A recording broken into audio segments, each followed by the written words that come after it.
I will try to share the presentation and give the floor to Daniela, who is the main star here today. And we are very much looking forward to her presentation. Hopefully I'm doing it right. Do you see the presentation? Thank you. So Daniela, please, the floor is yours. And I don't know whether you want to sit or whether you want me to move your slides. You tell me whatever you want. I can do that. Okay, so I can also get lost from here. Thank you very much. Online audience, can you hear me? Oh, good. Yes, very well, thank you. Okay, perfect. So I'll talk about AI and its roles. If you don't get the title yet, don't worry. I will I will explain what I mean by that. So first of all, I wanted to give a bit of context. So this was a paper of mine published in September. It's called Responsible Artificial Intelligence, and basically it's this paper that has led me to the overarching idea of a personal project of mine, just personal so far, which I think I'll spend perhaps next 10 years working on. So it's much larger than I originally conceived. And basically what the paper did, and that's the basis from which I'll start. What the paper did is that the paper thought about the phrase responsible artificial intelligence. Perhaps have you heard that phrase yet? Somewhere used? Because I think it's a bit overused by the industry, by regulation, but the trouble is that it's rarely explained.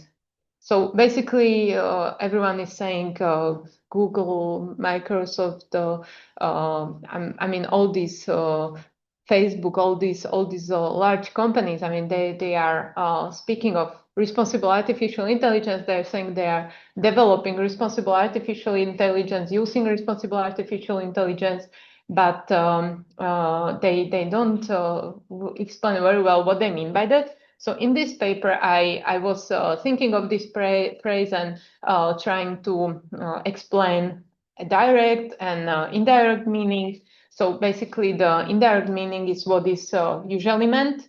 So it's responsible development, manufacturing, distribution, deployment, use, ownership of artificial intelligence.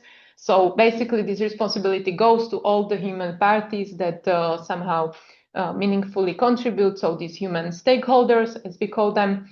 And what is not included in this indirect understanding is artificial intelligence that would behave responsibly, and that's what caught my attention, and it's what I focus on. And of course, every project that tries to do that, because I'm not the first one that thinks of some responsibility of artificial intelligence. Basically, the main problem is how to do that without being too anthropomorphizing, how to do it without attributing human features, properties to artificial intelligence.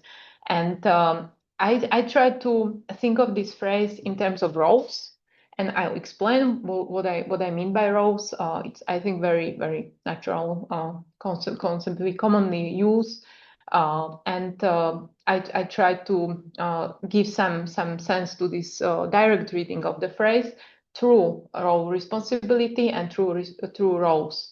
So let's talk about roles a bit and their connection to ethics. So roles are crucial for the sense of our own self, as well as for the human society. And here I kind of illustrated different roles we can take. So we have here some doctor, chef, parent, some lover, sportsman, some academic, and spokesperson.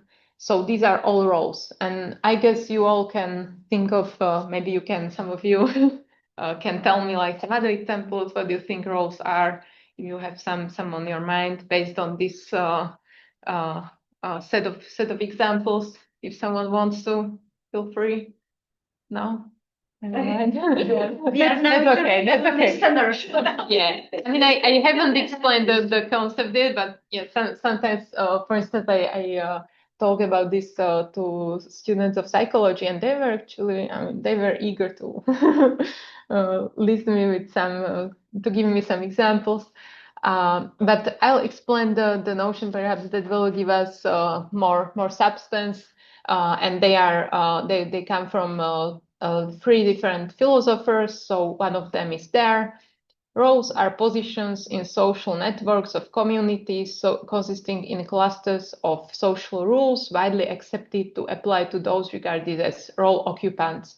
So here we have some role occupants that occupy these roles, such as, I don't know, mother, academic, psychologist, and then we have some norms, some rules that apply to those that occupy roles. And it's important that normally, and I'd say frequently, if we weren't to occupy that role, we wouldn't have those responsibilities, those norms, obligations as something that is binding to us.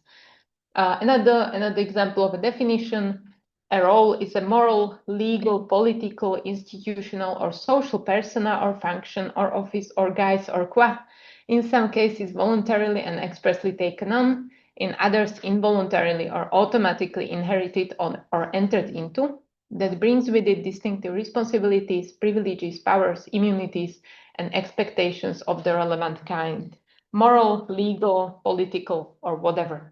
So here is also included important idea that roles are not always voluntarily taken on. It can be very automatic. You can be born into a role. For instance, role of a citizen. That's an example. You are born as a citizen of some country. You belong to some, I don't know, municipality. So these are all are kind of automatic, and also there are these cases like being the oldest children in the family, where, I mean, we have this practice that sometimes this eldest is like they have different responsibilities that are relevant for them. They take some tasks and so on. This was even more important in the past, where this all eldest person in the family was they were like inheriting most of the things that were left by the previous eldest person.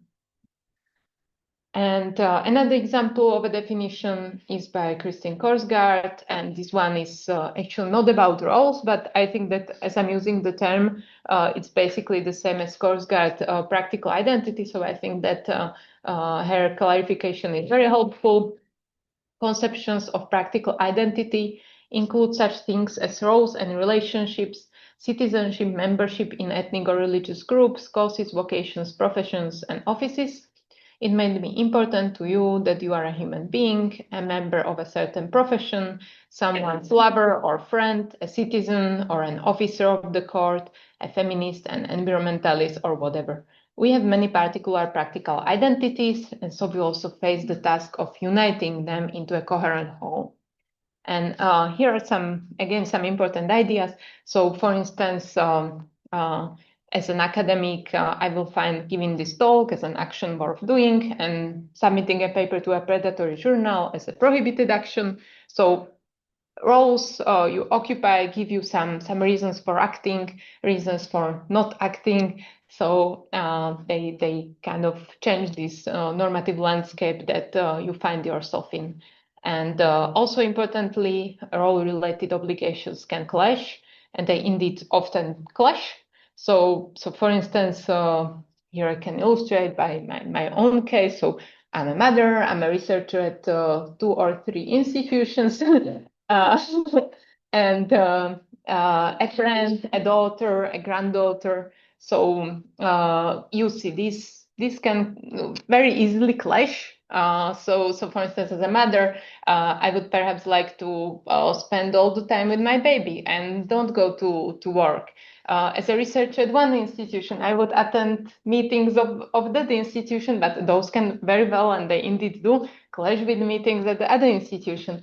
So again, we have some clash. As a friend, I would like to, meet my friends. But again, looking at my schedule, it's kind of impossible to do so. As a daughter, I should visit my parents frequently. As a granddaughter, I should visit my grandparents. So you see obligations that it's not always possible to meet them all. Now, what does this have to do with AI? You may wonder. So this is the trouble. AI is beginning to occupy roles, and I leave it in brackets because this is the least obvious part: human roles. I'm not saying they're occupying human roles, but it's beginning to look like that. Some controversial examples. Here we have Tilly Norwood. This is the actress. Yes. So AI systems and machines appear to serve as minister, surprisingly, in Albania, friend or companion. This is sadly becoming rather common with the young population, that especially young population, that they're forming these important relationships, even romantic ones, with AI chatbots. Then we have this actress we mentioned, Tilly Norwood, a very recent case, which caused quite an outrage. And shop assistants, this is perhaps, I think, common for everyone. I mean, you open some online store, and usually on the this right bottom corner, you see some person talking to you. That's usually AI. That's behind that. Citizen, this is the famous old case of Sofia that got the citizenship of Saudi Arabia, which was again criticized heavily and often seen as just a stunt, some PR stunt. And also therapist, coach, advisor, this is again getting common. So people are actually talking to, for instance, ChatGPT, asking for advice. What should I do in this situation? Should I seek medical advice with this problem? Or can you help me with this difficult situation I'm facing in my real life? Again, this is also very common with young population. And shockingly, they actually listen, even teenagers. So they don't listen to their parents, but they do listen when ChatGPT tells them that you should, I don't know, talk to Ipechko and get some help with these problems you're facing. But why controversial? So the thing is that these LLM-powered systems and machines, they do not or cannot even satisfy some of the most basic conditions for some of these roles. So a minister is a citizen is a human, a friend is someone who cares, a therapist, coach, advisor, actor, they are qualified, they have certain education, practice, talent, empathy, and normally none of that can be met by AI. And that leaves us with the question: how can we take this AI role seriously without anthropomorphizing? So anthropomorphizing, that's that notion I mentioned, attributing human properties to things that don't live like AI systems and machines. And also there is this kind of tension between seeing AI as a tool and seeing AI as an agent. So current AI is just a tool, we can say. However, the alternative view of AI as an agent is beginning to make sense. There is a stark contrast between theory and practice. So philosophy prefers anthropocentric notions of agency, like intentional agency, moral agency. But our practice tells a different story. We, in fact, even people that know a lot about anthropomorphization, we all anthropomorphize AI daily. So we say things like system AlphaGo defeated Lee Sedol. This was a famous case where a system won against Lee Sedol, who is a champion grandmaster in this game Go. And long it was seen as impossible for artificial system to do that because the game is so complex apparently. And another example, again, was a real example. AI won in a photography competition. So we say that the system defeated, that the system created some artwork, that the system won in a competition, that the system wrote some text. So we attribute this to those AI systems. We don't say that a person generated this using AI as a tool, but we straight go to this anthropomorphic language. And my view, in fact, is that adequate theory must steer a middle course. So I don't think that either of these is quite right. I think that we shouldn't be too anthropocentric, but we shouldn't be too anthropomorphic either. Now, how to do that? There are some philosophical options how we can do that. So, for instance, John Hyman, London-based philosopher, which I also worked with a bit. So he suggested this action simpliciter, action as an integrated operation of functionally differentiated parts. I mean, it sounds complicated, but the idea is that if you think of, for instance, ants, they work in some integrated operation. They kind of collaborate to reach some shared goal. And this is the thought, like, let's look at action as inherently collective action. So even human agency depends on this integrated operation of functionally differentiated parts, because our organisms, they have like different parts that have to work together so that I can give talk. Many things should work as they should in my body to make this possible to and in fact it happened to me recently that I wasn't able to finish a talk because I started coughing. I was after sickness. So you see, it's easy that even such a thing as giving a talk can fail because some parts of this operation they fail. So then nothing can go as expected when some parts fail. And also universities, so universities can act according to this picture. And again, it's like very different bodies are part of universities or Slovak Academy of Sciences. I mean, many things should work as expected to reach some shared goal.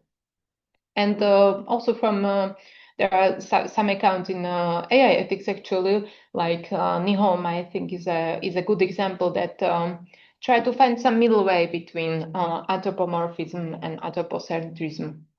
And finally, and I won't go into details here, but I can do so in the discussion.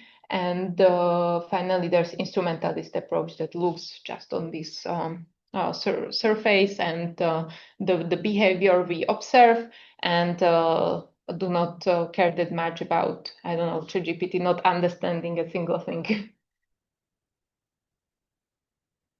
Now, why is it a problem?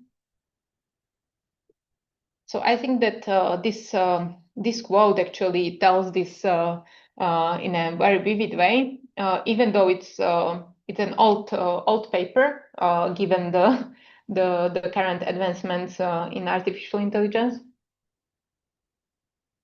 So I'll read it.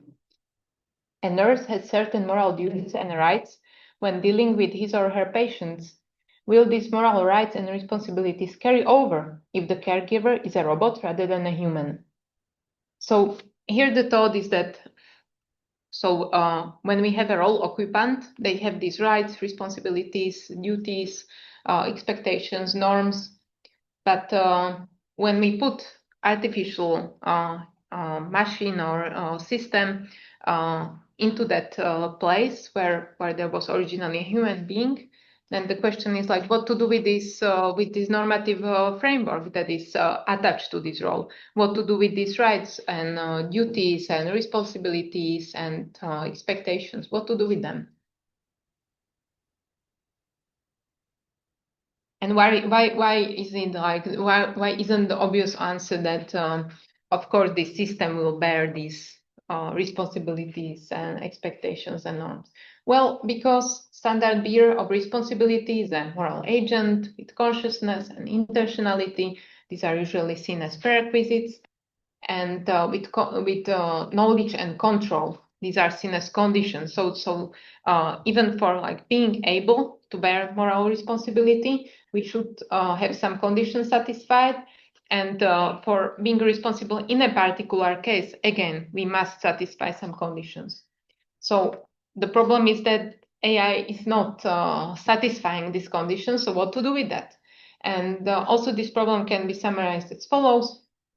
On the one hand, we expect from AI that seems to occupy a role that it will be fit for the role, meeting our normative expectations, standards, role responsibilities. On the other hand, we resist admitting that AI really occupies the role, but unless we do admit the possibility of AI role occupancy, it remains largely unmotivated to require that AI meets these expectations. And to illustrate, if AI system is not a therapist, it makes little sense to expect and require from a therapist. So this is the problem. Now the question is what to do with this problem, how to solve it, and that's basically what I'd like to do in the next 10 years or so. Yeah, it's a big project, but I think it makes sense, and hopefully I'll get some funding for that as well. So the thought is to develop AI role ethics, which is so far non-existent area of AI ethics. So the thought is to combine role ethics, AI ethics, applied ethics, and normative practice. So let me illustrate. So the thing is that once we consider AI that occupies roles, we must think of role ethics, because that's the closest area that analyzes the normative nature of roles. Then we have to also include AI ethics, because that's the area where these occupants are coming from. But also we need to consider applied ethics and normative practice. And why so? Well, because roles are domain specific. They relate to particular areas. So for instance, if we think of AI therapist, we should think of the roles that appear in that domain. Some medical roles should also consult medical ethics and the normative practice in medicine. So the thing is that this is a very straightforward way how to also get this domain specificity, and how to build some bridges between AI ethics and these more domain-specific areas, which are sadly largely ignored in AI ethics nowadays. Because usually what's being done is that you have two extremes. So one is that you have AI ethics that is very general.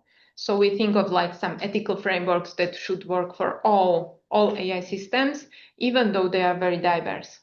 Or on the other hand, we have this particular analysis that think of, I don't know, these air tags you, for instance, put into bags of your children to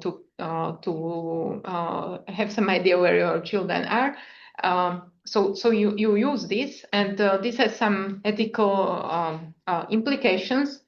And what people do is that they look at this exact case, and without generalizing, they think of some consequences. So this is the practice. As you have these particular, not generalizable, sorry, that's a difficult word, findings that pertain just to a particular case, or you have these general theories that are sometimes hardly applicable to those particular cases. So this is a thought how to be sufficiently general and at the same time have a systematic route to this domain specificity. So that's the project. And I want to mention one feature which is, I don't know, perhaps controversial, but I think interesting nonetheless. So AI role responsibility is here seen as primary, and the responsibility of human stakeholders is seen as derivative. And why is it so? So we first need to know what responsibilities must AI that occupies a role have, or meet in order to say what responsibilities we must meet in manufacturing, developing, using, or owning AI system. So the thought here is that that's what I try to illustrate with this picture. I also wanted to include blindfold for this child, but apparently that was against content policy. So so I wasn't able to blindfold this child. But anyway, imagine that it's there. So the thought is that if you really don't know what you want to build with those bricks, it's really hard to actually build it. I mean, yeah, you can build something, but it probably won't be the thing that was desired. So if we really have some idea how these AI systems should look normatively, it's much easier to tell what responsibilities have people that contribute on making it the way it is. So that's the thought. And here I also included a bit from that paper I cited. So this is really a baby version of the idea I want to pursue, because of course it requires a lot of work. So here the thought is that how should we get at these role responsibilities of AI systems? Well, the thought is that we should take role responsibilities that attach to human role, and we should extract those that are currently only attainable by humans. So for instance, if something relates to empathy and AI system has no empathy, well, then some norms relevant to empathy shouldn't perhaps be included. And also, of course, AI can do some things we can't do. So the thought is that, yeah, we can add those that are desirable, but only attainable by AI systems. So for instance, if you think of education context and you're using some AI chatbot in that context, then, well, this chatbot might be able to answer questions that are well beyond the curriculum, because it can access the internet. So yeah, obviously it would be able to give you those answers, and that perhaps might be desirable in the educational context. But we perhaps shouldn't require that from human teachers, because they studied I don't know, 2 subjects in school, and perhaps, I don't know, someone who teaches philosophy and literature perhaps wouldn't know that much about physics. But if there is something related to physics that is discussed at the class, and we ask chatbot, well, I think that's all right. That perhaps this obligation can be part of the bundle. And yeah, just to conclude, so I started with roles and ethics. So roles such as mother, PI, therapist, friend, president, they crucially delineate the sphere of responsibilities and the sense of our own identity. Maybe I didn't say enough about that, but if you think of yourself, you usually say, I'm a parent of this person, I'm a friend of this person. You think I'm an academic. I don't know, have this function in the executive part of Slovak Academy of Sciences. These things, they make you the way you are. And that's the reason why when we think of ourselves, it's often through roles, even though we might not notice that. And illustration, as a PI, I have responsibilities I would not have otherwise. Roles and AI. So AI is beginning to occupy roles, albeit it is still questionable whether it really does so. And if yes, whether these are human roles or new AI roles. We can talk about that in the discussion if you want. Be it as it may, even the appearance of AI as a role occupant requires that we take the question of AI roles seriously. And finally, I ended with this broad project of AI role ethics. So one way how to take AI role seriously is to develop AI role ethics for AI that occupies role. Again, here I would like to mention that I'm not suggesting that all AI is best seen as role occupant. Some might still be totally fitting with this notion of tool, but still we have these examples which are getting more and more frequent, So thereby we should also think of AI that occupies roles. And of course, this would require relying on a more capacious notion of responsibility, since, as I mentioned, there's this difficulty with AI actually satisfying conditions for some robust notion of responsibility. And finally, to use human roles as a starting point in delineating AI role responsibilities. So that was the definition I listed there at the previous slide. So that's it. Thank you. Thank you very much for this wonderful talk. And it's always cool to listen to an applied philosopher, actually, and we haven't had such a talk for a long time. So I suggest that we can maybe stop sharing at this point and stop recording as well. And I open the floor